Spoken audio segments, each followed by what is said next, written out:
হ্যাঁ, হ্যালো, কি অবস্থা সবার? আশা করি সবাই বেশ ভালো আছো। সো চ্যাম্পিয়ন লিগে রিয়াল মাদ্রিদের লাস্ট ম্যাচ, একবার লাস্ট ম্যাচ ব্রেস্টের সাথে। এবং রিয়াল মাদ্রিদের বর্তমান পয়েন্ট টেবিল যদি দেখি তাহলে তারা 16 নম্বরে আছে, পয়েন্ট আছে মাত্র 12। এই ব্রেস্টের সাথে ম্যাচটা জিতলে রিয়াল মাদ্রিদের পয়েন্ট হয়ে যাবে 15। তারা কিন্তু মানে কোয়ালিফায়ারটা অটোমেটিক চলে যেতে পারে, 8 নম্বর পজিশনে থাকতে পারে যদি অন্য অন্য গেমের রেজাল্টটা পক্ষে থাকে। তো সম্ভাবনা আছে, তবে আজকের ম্যাচটা নিশ্চিত রিয়াল মাদ্রিদকে জিততেই হবে, কোনো সন্দেহ নাই। তবে ব্রেস্ট যেহেতু আসলে তাদের ঘরের মাঠে খেলে, এবং আপনারা সবাই জানেন যে এর আগে লিলের সাথে কিন্তু যে হেরে আসছে ফ্রান্সের দলের সাথে রিয়াল মাদ্রিদ মাঝে একটু যোগ করে ফেলে। তো এই ম্যাচটা যোগ করার কোনো সুযোগ নাই, জিততেই হবে, মাস্ট উইন ম্যাচ। আহ চ্যাম্পিয়ন লিগের চ্যাম্পিয়ন লিগের অবস্থানটা শক্ত করতে হবে, কারণ আমরা জানি লা লিগাতে শক্ত একটা অবস্থান আমরা করে ফেলছি, পেছনে ছিলাম, শক্ত করছি। এখন চ্যাম্পিয়ন লিগের অবস্থানটা শক্ত করতে পারলে মোটামুটি রিয়াল মাদ্রিদ একটা মানে কেউ একটা মনে করেন শক্তি চলে আসবে, তাই না? এখন আসেন এই ম্যাচটার আসলে আমি যদি বলি যে এই মুহূর্তে রিয়াল মাদ্রিদের টিমের কম্বিনেশনটা আসলে কেমন। রিয়াল মাদ্রিদ এখন মোটামুটি একটা ব্যালেন্স টিম, ঠিক আছে, মোটামুটি একটা ব্যালেন্স টিম। এবং কার্লো আনচেলত্তি তার ঝুলিতে যা আছে, শেষ পর্যায়ে তো ঝুলিতে যা আছে সবকিছু নিংড়াই দিবে। এবং ব্রেস্ট আমরা জানি যে আপনার ফ্রান্সের যে টিমগুলো সবাই ফিজিক্যালি ফুটবলটা বেশি খেলে এবং ফিজিক্যাল অ্যাটাকটাই বেশি করে। তো ব্রেস্ট কিন্তু আপনি কোনোভাবেই তাকে আসলে ছোট করে দেখতে পারেন না। বেশ যথেষ্ট ভালো প্রমিসিং দল, এবং যে কোনো দিন যে কোনো টিমটাকে হারানোর মতো কোয়ালিটি রাখে। বাট সেখানে রিয়াল মাদ্রিদ অবশ্যই তারা জিততে যাবে এবং জিতার জন্যই খেলবে। এখন রিয়াল মাদ্রিদের এই ম্যাচটাতে আসলে টার্গেটটা কি হইতে পারে, বা রিয়াল মাদ্রিদ একাদশটা কি হতে পারে? ফার্স্টে বলি টার্গেট। টার্গেট তো একটাই, রিয়াল মাদ্রিদের টার্গেট কিন্তু একটাই, যে চ্যাম্পিয়ন লিগ জিততে হবে। তার জন্য সামনে যে ম্যাচগুলো আসবে সেগুলো জিততে হবে।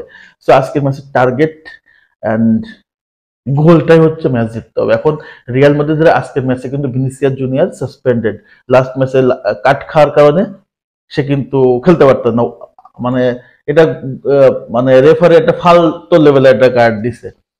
তো তারপরে হচ্ছে কামাভিঙ্গা তো নাই, তারপরে ইনজুরি তো অনেকেই নাই আমরা জানি। তবে ডেভিড আলাবা থাকতেছে, অথবা ফার্স্টে শুরু করবে না, তবে সে কিন্তু খেলবে, কারণ সে তো ইনজুরি থেকে ফিরে আসছে। রিয়াল মাদ্রিদের একাদশটা আসলে কেমন হতে পারে ব্রেস্টের এগনেস্টে, এবং এই একাদশটা কিন্তু মোস্ট ইম্পর্টেন্ট। রিয়াল মাদ্রিদের একাদশটা মূলত 4-3-3 ফরমেশনেই খেলা হবে। তো একাদশের গোলকিপার হিসেবে তো তিবো কর্তোয়া মাস্ট, তিবো কর্তোয়া কোনো সমস্যা নেই। এখন লেফট ব্যাকে সম্ভবত ফ্রাঙ্ক গার্সিয়া, কারণ গার্সিয়ার সাথে একটা জিনিস খুব ইম্পর্টেন্ট রোল হয়, সেটা হচ্ছে সে ডিফেন্সের পাশাপাশি লেফট উইং এ ভালো সার্ভিস দিতে পারে। ব্যাক তার এবং তার পজিশন সেন্স, সে খুব দ্রুত ওভারল্যাপ করতে পারে, আবার ব্যাক আসতে পারে। এটা গার্সিয়ার খুব ভালো, আমি এটা মেন ডিরে আসতে পাই না। তো আমার মনে হয় এখানে আসলে গার্সিয়াকে আসলে প্রেফার করবে কোচ। এখন যদি সেন্টার ব্যাক দেখি, সেন্টার ব্যাক রুডিগারের সাথে থাকবে হচ্ছে রাউল অ্যাসেনসিও। এটা আমরা জানি যে রুডিগারের সাথে রাউল অ্যাসেনসিওর যে পারফরমেন্স বর্তমানে আমরা দেখতেছি, রিয়েলি এটাকে বলতে হবে, আপনাকে অ্যাপ্রিসিয়েট করতে হবে। রাউল অ্যাসেনসিও ইজ আসলে বিগ ট্যালেন্ট, সিরিয়াসলি। তার পারফরমেন্স, তার তার অ্যাগ্রেশন, একটা ডিফেন্স লাইনে যদি আপনি একটা প্লেয়ারকে রাখেন, তার অ্যাগ্রেশন নাই তাহলে হয় না। একটা অ্যাগ্রেশন দরকার, যেটা সার্জিও রামোস ছিল। এই সেম অ্যাগ্রেশনটা আমরা কিন্তু দেখতে পাই এই রাহুল অ্যাসেনসিওর মধ্যে। রাইট ব্যাকে আমরা জানি সেখানে ভালভার্দে লাস্ট ম্যাচগুলোতে ভালো করতেছে এবং ভালভার্দে থাকবে। ডিফেন্স লাইন আপটা, মিডফিল্ডটা যদি দেখি, তাহলে মিডফিল্ডে লুকা মডরিচ, তারপরে হচ্ছে বেলিংহাম, এবং হয়তো দানি সাবায়স থাকতে পারে, অথবা চুয়ামেনি থাকতে পারে। তো চুয়ামেনি থাকার সম্ভাবনা অনেক বেশি। আক্রমণ ভাগ যদি দেখি, তাহলে সেখানে হচ্ছে কিলিয়ান এমবাপ্পে, রদ্রিগো এবং ব্রাহিম দিয়াজ। এটা হচ্ছে রিয়াল মাদ্রিদের আক্রমণ ভাগ বা একাদশ। এখানে একাদশের চেঞ্জ আনতে পারে, কার্লো আনচেলত্তি 4-2-3-1 খেলতে পারে। এটা হচ্ছে ডিফেন্স কার্লো আনচেলত্তির উপরে। যদি 4-2-3-1 হয়, তাহলে আপনার দুইটা পিভট মিডফিল্ডে হয়তো বা লুকা মডরিচ, সাথে থাকবে হচ্ছে চুয়ামিনি, দানি সাবায়েসের সাথে চুয়ামিনি থাকতে পারে, ক্লিয়ার এমবাপ্পেকে নাম্বার 9 হিসেবে খেলাইতে পারে। সো ডিফেন্স হচ্ছে আপনার আনচেলত্তির উপর, এবং কোন মানে ম্যাচ বুঝে কিন্তু ডিসিশনটা মেক করতে হবে। সো এই ম্যাচটা রিয়ালের জন্য মোস্ট ইম্পর্টেন্ট, এবং এই ম্যাচটা প্রত্যেকটা প্লেয়ারই আসলে চাইবে যে ম্যাচটা ভালোভাবে কমফোর্টলি জেতার জন্য।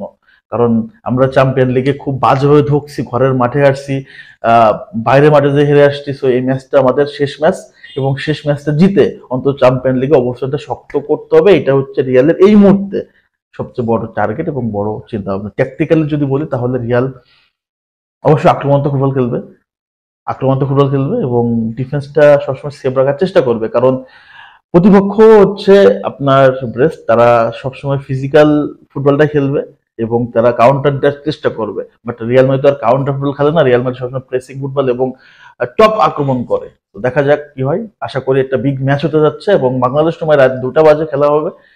রিয়াল মাদ্রিদ জিতবে, এটা হচ্ছে ভরসা। হালা মাদ্রিদ জিতে যাও, চ্যাম্পিয়ন লিগের অবস্থানটা শক্ত করো। সবাইকে ধন্যবাদ জানাচ্ছি। মন্তব্য কমেন্টস করে জানান যে রিয়াল এবং ব্রেস্টের ম্যাচের ফলাফলটা কি হতে পারে, এবং যারা যারা আমার ভিডিওগুলো নিয়মিত দেখো তারা কিন্তু আমার পেজ এবং ইউটিউব চ্যানেলটাকে ফলো করতে ভুলবে না। আমি 2 দিন আসলে খুব বেশি ব্যস্ত ছিলাম, আহ, যার কারণে আসলে ভিডিও দিতে পারি নাই। কষ্টটা বলতেছি না, নেক্সটে কখনো বলবো। তো সবাই ভালো থাকো, সুস্থ থাকো, সালাম নিও আমার। আসসালামু আলাইকুম।